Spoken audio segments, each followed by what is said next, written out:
ایسی کئی چیزیں حضرت سیدنا سلیمان جزولی رحمت اللہ تعالی علیہ بیان فرماتے ہیں اپنے سفر میں. ایک ایسے بزرگ ہیں جنہوں نے دلائل الخیرات لکھی ہے. دلائل الخیرات کے مصنف ہیں یہ, اور اتنے درودوں کا مجموعہ آپ نے تیار کیا. جتنی بھی حدیثوں میں درودوں کے صیغے آئے تھے وہ سب کو جمع کر کے آپ نے کتاب لکھ دی جس کو دلائل الخیرات کہا جاتا ہے. اس کتاب کو تلاوت کرتے کرتے کئی لوگوں کو اللہ نے ولایت عطا فرمائی. وہ دلائل الخیرات کے مصنف پہلے ان کی زندگی نارمل سی تھی, عام سی زندگی گزارتے تھے, ایسی کوئی بہت دینی معاملات کی نہیں. ایک مرتبہ کی بات وہ خود بیان کرتے ہیں کہ ہم سفر پر تھے, کچھ ساتھیوں کے ساتھ ہم سفر پر نکلے ہوئے تھے. بیچ میں ایک جگہ پر عصر کا وقت ہوا, ہم نے سوچا کہ نماز پڑھ لیں. نمازوں کی پابندی تو کرتے ہی تھے, پانی کی ضرورت تھی, وضو کرنا ہے اور نماز پڑھنا ہے. تو ایک کنواں قریب میں تھا. کنویں کے پاس آپ جا کر کھڑے ہوتے ہیں, لیکن وہاں کنویں سے پانی نکالنے کے لیے نہ کوئی ڈول ہے, کچھ بھی نہیں تھا, نہ رسی ہے, کیسے پانی نکالیں. لیکن سورج ڈھلتا چلا جا رہا تھا. تو حضرت سلیمان جزولی کہتے ہیں کہ ہم بے قرار تھے. اسی اسنا میں قریب میں رہنے والی جھونپڑیوں میں سے ایک بچی نکل آئی, 8 یا 9 سال کی بچی ہو. وہ بچی قریب آئی اور پوچھا, بابا کیا بات ہے, تم لوگ کیوں کھڑے ہو؟ انہوں نے کہا کہ بیٹا تمہارے گھر سے تھوڑا ڈول, رسی, بکیٹ یا گھڑا لے کر کے آؤ, کہ ہمیں پانی نکالنا ہے, وضو کرنا ہے, نماز پڑھنا ہے. اس بچی نے کہا بس اتنی سی بات ہے. تو وہ کنویں کے قریب آئی, کچھ اپنے لبوں کو ہلایا اور کنویں میں تھوک دی. کنویں کا پانی اوپر آ گیا, جوش مارتا ہوا اوپر آیا. اس بچی نے کہا لو وضو کر لو, جسے جسے ضرورت ہے وہ پانی سے وضو کر لے. حضرت سلیمان جزولی فرماتے ہیں ہم نے اپنے ساتھیوں نے وضو کیا, پانی واپس چلا گیا. میں نے اس بچی سے کہا بس مجھے نماز پڑھنے دے دو, نماز پڑھنے کے بعد مجھے تجھ سے 2 جملے بات کرنے ہیں. آپ نماز پڑھے. وہ بچی رکی رہی. پوچھا بیٹا یہ تو بتا کہ تو نے کیا عمل کیا جس کی وجہ سے کنویں کا پانی اوپر آیا, کیا عمل کیا تھا, تو کون سا وظیفہ کرتی ہے؟ سنیے سلیمان جزولی رحمت اللہ علیہ سے وہ بچی کیا کہتی ہے, بابا میں کون سا وظیفہ کرتی ہوں, میں کون سا عمل کرتی ہوں, محض ایک بار درود پڑھا اور پھونک دیا. ایک بار درود شریف پڑھا تھا اور کنویں میں تھوکا اور پانی آ گیا. کہا ہم تو بہت درود پڑھتے ہیں. اس بچی نے کہا ہاں زبان کا فرق ہو سکتا ہے, میرے والد نے تربیت ایسی کی کہ آج تک میں نے زبان سے کبھی جھوٹ نہیں کہا اور حرام لقمہ نہیں کھائے میرے گھر میں. اور یہ 2 چیزیں ایسی ہیں جس کی وجہ سے تاثیر بڑھ جاتی. سلیمان جزولی رحمت اللہ علیہ فرماتے ہیں اسی دن سے زندگی پلٹ گئی, بدل گئی. ایک بچی نے آپ کی زندگی کو ایسے بدلا کہ آپ نے اپنی زندگی کا باقی حصہ پورا درود پاک پڑھنے میں گزار دیا. پوری زندگی بھر درود پاک پڑھتے رہے اور لکھتے رہے, اور ایک کتاب تصنیف فرما دی دلائل الخیرات. پھر آج دیکھیں ان کی لکھی ہوئی کتاب کی تاثیر اتنی ہے کہ اگر کوئی کنٹینیو اس کو وظیفے میں رکھے تو اللہ تعالیٰ اسے ولایت عطا فرماتا ہے, اپنا قرب عطا فرماتا ہے. عزیزان گرامی, زندگی میں رب تعالیٰ کبھی کبھار ایسے موقع فراہم فرماتا ہے کہ انسان کو وہاں بدل جانا چاہیے, بدل جائے. کئی معاملات ایسے ہیں, جیسے بغداد مقدس کے سلسلے میں ایک روایت ہے کہ ایک شخص ایسا تھا جو گناہ کرتا تھا اور اپنی ڈائری میں لکھتا جاتا تھا. سب جو کیا وہ آج ڈائری میں نوٹ کرتا تھا. اس کی عادت تھی, کئی زنا کیے تھے اس نے, کئی چوریاں کی تھی, کئی لوگوں سے بدکاریاں کی تھی, سب لکھ کر کے رکھتا تھا. ایک بار اس نے, مال بہت زیادہ تھا, پیسے بہت زیادہ تھے, ایک خاتون کو وہ پیسے دے کر منوا کر کے لے آیا. ایک عورت 100 دینار پر وہ راضی ہو گئی اور اسے اپنے گھر لے آیا. جب گھر لے آیا تو اس عورت سے اپنی ہوس کی, خواہشات کی پوری تکمیل کرنا چاہ رہا تھا. اسی اسنا میں اس عورت کو دیکھا کہ بدن میں اس کے کپ کپی تاری, کانپ رہی عورت, اور پورا بدن اس کا تھر تھرا رہا ہے. تو اس مرد نے پوچھا کہ تجھے کیا ہوا, تو کیوں کانپ رہی ہے؟ تو عورت کہتی ہے اے نوجوان, میں پیشاور طوائف نہیں ہوں, عادت سے میں حرام کاریاں نہیں کرتی. میں ایک بیوہ ہوں, میرے گھر میں 3 چھوٹے بچے ہیں. کئی دن ہو گئے میرے گھر میں فاقہ کشی چل رہی ہے. کمانے والا کوئی ہے نہیں. میں نے بچوں کو کئی دنوں سے تسلی دی. اب ان کے پیٹ کی آگ کو بجھانے کے لیے میں نے سوچا کہ کیوں نہ میں اپنا جسم ہی بیچ دوں, اور میں تیرے ساتھ آنے کو راضی ہو گئی. زندگی بھر کبھی آج تک مجھے کسی اجنبی مرد نے ہاتھ نہیں لگایا.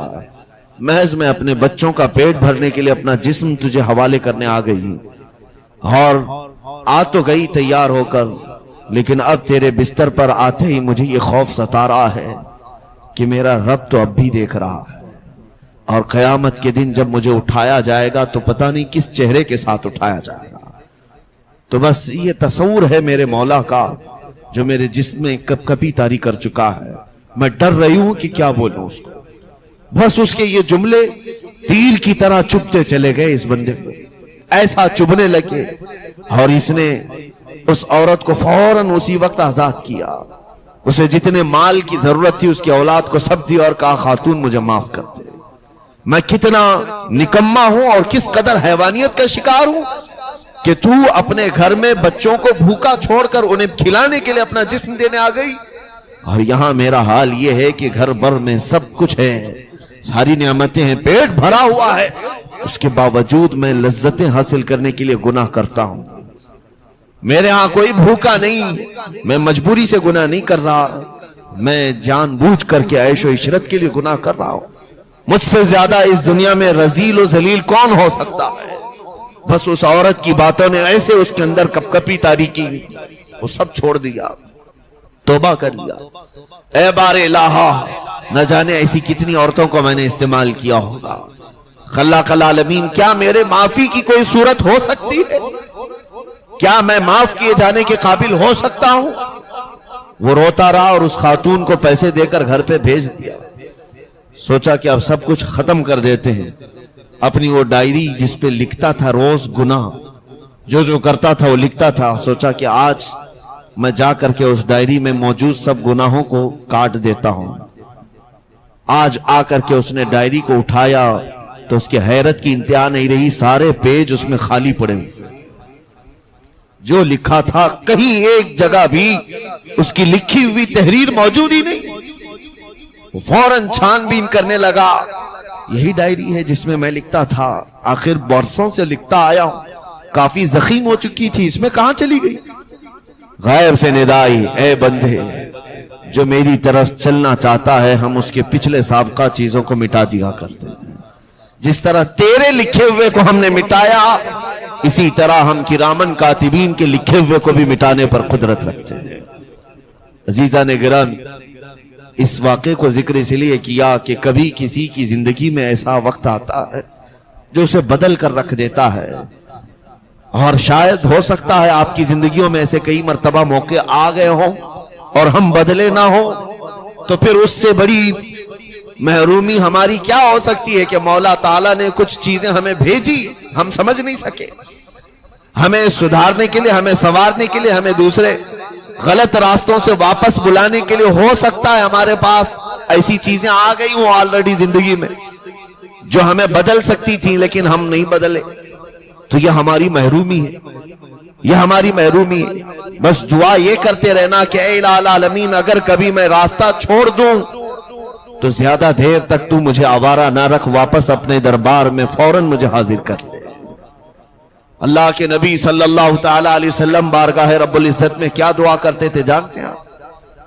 یوں عرض کرتے تھے, لا تکلنی الی طرفت عین یا اللہ, اے اللہ تو مجھے میرے اپنے آپ کو, حضور فرماتے ہیں اے رب تو مجھے اپنے آپ کو میرے حوالے ایک منٹ کے لیے بھی نہ کرنا, تو اپنے حفاظت میں رکھنا.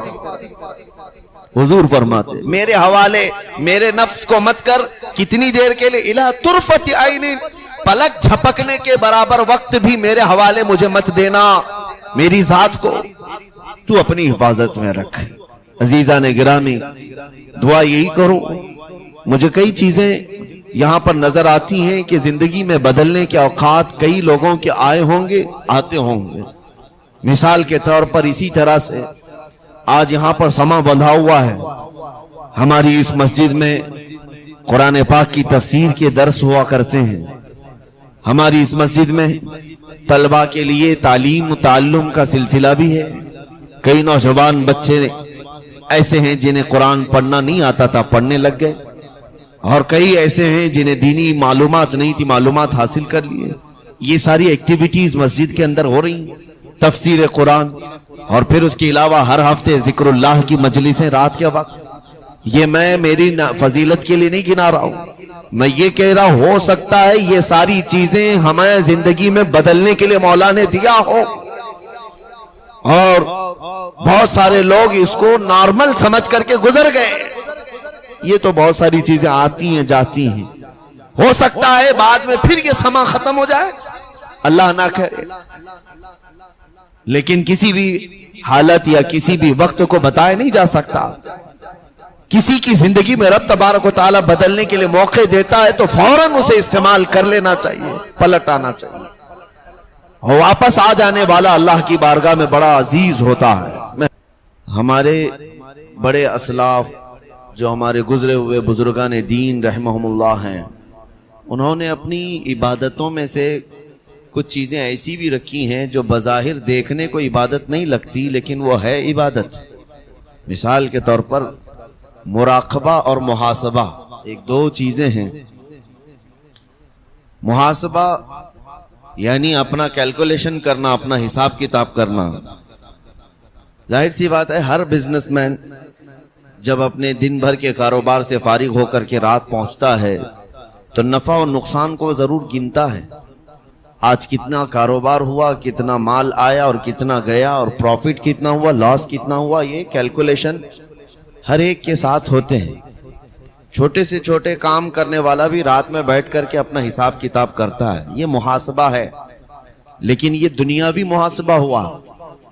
اسی طرح سے اگر انسان رات میں بیٹھ کر اپنے دن بھر کے اعمال کا بھی جائزہ لے لے کہ صبح اٹھنے سے لے کر اب تک میں نے کتنے لوگوں سے بات چیت کیا ہے، کتنے لوگوں سے کلام مصافحہ معانقہ کیا ہے، اور کہاں کہاں میں بیٹھا تھا، کہاں کہاں گیا تھا، کیا کیا کھایا ہوں، میرے جیب سے کتنے گئے ہیں اور کتنے دوسروں کی طرف سے میرے پاس آئے ہیں، کیا ہر میرے جیب سے نکلنے والی چیز حلال تھی، کیا میرے لقمے ہر ایک جو حلق میں اترے ہیں حلال تھے۔ یہ محاسبہ جو ہے عبادت کا درجہ رکھتا ہے، اس کو محاسبہ کہا گیا ہے۔ بزرگان دین نے فرمایا کہ اگر کسی بندے کو یہ محاسبہ کرنے کی عادت ہو جائے تو مولا اسے بہت سارے گناہوں سے ویسے بچا لیتا ہے، کیونکہ اللہ نے قرآن پاک میں فرمایا ان اللہ لا یغیر ما بقوم حتی یغیروا ما بانفسہم، بے شک اللہ تعالیٰ اس وقت تک کسی قوم کی حالت نہیں بدلتا جب تک اس قوم کو خود اپنی حالت بدلنے کا خیال نہیں ہوتا۔ یعنی تبدیلی، چینجنگ ہمارے اپنی جانب سے شروع ہونی چاہیے۔ اگر کوئی یہ سوچ کر کے بیٹھے کہ میں جیسا ہوں ویسا ہی رہوں اور مجھے ساری دنیا مل کر کے بدل ڈالے، ہاں وہ اللہ عز و جل کا فضل ہے، جسے چاہے بدل دے، لیکن تبدیلی کی خواہش تو ہو انسان کے اندر، ابتدا ہماری طرف سے ہو تو رب تبارک و تعالیٰ کمال تک اسے پہنچاتا ہے۔ تو یہ ابتدا کرنے کا طریقہ ہی محاسبہ کہلاتا ہے۔ اور ایک ہے مراقبہ۔ مراقبہ بھی تقریباً اسی معنی میں ہے کہ واچنگ کرنا، یعنی غور و خوض کے ساتھ نظر رکھنا اپنے اعمال پر۔ اب مثال کے طور پر اگر کسی کو یہ ڈیوٹی دے دی جائے کہ صبح سے لے کر شام تک تم فلاں روڈ پر بیٹھو اور ہر آنے جانے والی گاڑیوں کو گنتے رہنا، تو اس کی ڈیوٹی ہے۔